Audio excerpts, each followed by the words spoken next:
जाला चैना कतहीं मिले ना आराम जी।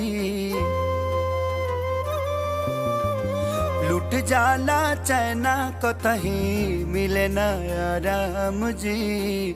केहू से दिलवा अब ना,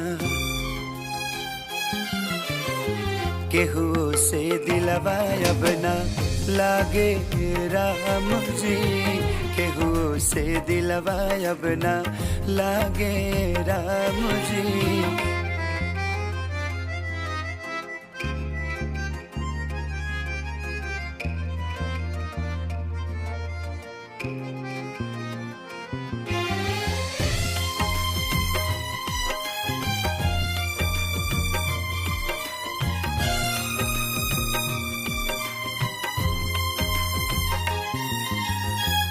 सावन भदौआ भइल दुनु रे नयना, गिरेला झर झरनी।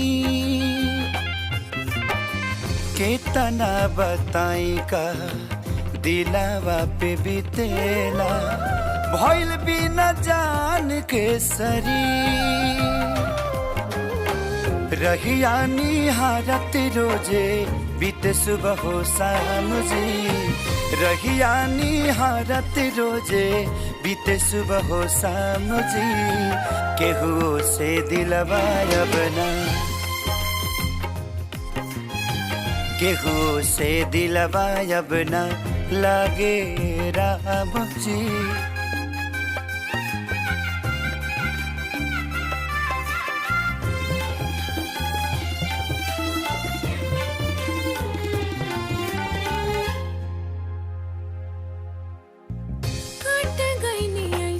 जैसे धागा पतंग से टूटल सनेहिया के डोर। एके संगे चले बाकी कबहू मिले ना, भैनी जान दिया के छोर। धड़के करे जा सुनते दिलबर के नाम जी। धड़के करे जा सुनते दिलबर के नाम जी। केहू से अब ना दिलवा।